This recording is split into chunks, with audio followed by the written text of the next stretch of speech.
نحمده ونصلي على رسوله الكريم أما بعد فأعوذ بالله من الشيطان الرجيم بسم الله الرحمن الرحيم. Your Excellencies, honorable delegates, and distinguished panelists, good afternoon to all of you. We'd like to express our sincerest gratitude to ICAPP for welcoming us here in Baku, Azerbaijan. Before I commence my speech, I would like to pay my respect to the founder of Zakir Party, the first Sufi political party in Bangladesh and the Indian subcontinent's history.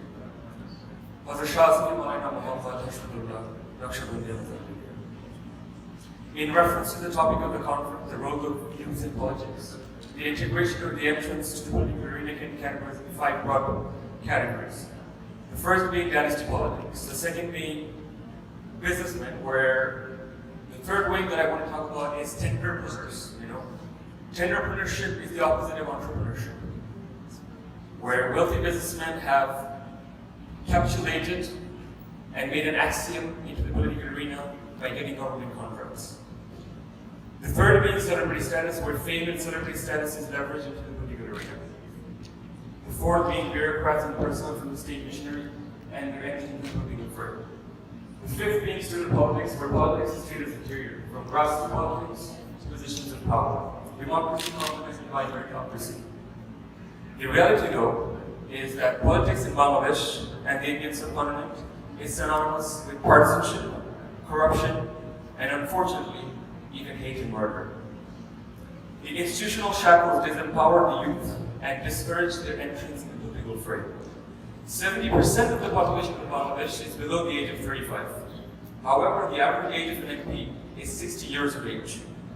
Bangladesh is ranked 86th in global rankings of parliamentarians aged under 30. This means the youth have a 0.3% representation in parliament. Now, I would like to draw some attention. 65% of our MPs in parliament are businessmen. How are we supposed to integrate the youth in positions of power if businessmen with hefty bank balances dominate our parliament?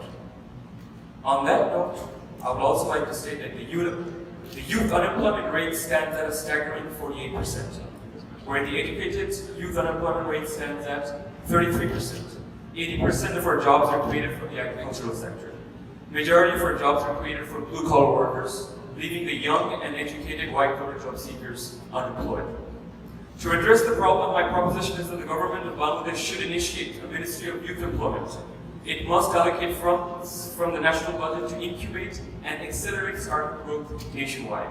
In effect, the government becomes the seed financiers of these startups. This will generate 2.5 million jobs a year and can mobilize young entrepreneurs and inventors. This is a financially viable strategy to address the worsening youth unemployment crisis. Bangladesh can and should transform itself into a startup nation. Decentralization of power and effective redistribution of wealth are fundamental if we are to integrate the youth in our political process and in our political systems, and if we are to capitalize on our demographic dividend. I have utmost respect for Prime Minister Sheikh Hasina and all that she has done for our country, but this is criticism of construction, not destruction. And this must be acknowledged for the betterment of the state. Youth is synonymous with the word change, and there are some in the political establishment that are resistant to change. The fact of the matter remains that in the political arena that there are no certainties, all but one: change. Change is the one and only constant. We believe that Zakir Party can be the agent of change. Remember the name. On that note, and in reference to the topic of the discussion here today, I would like to say this. If you're good enough, you're certainly old enough. Thank you very much.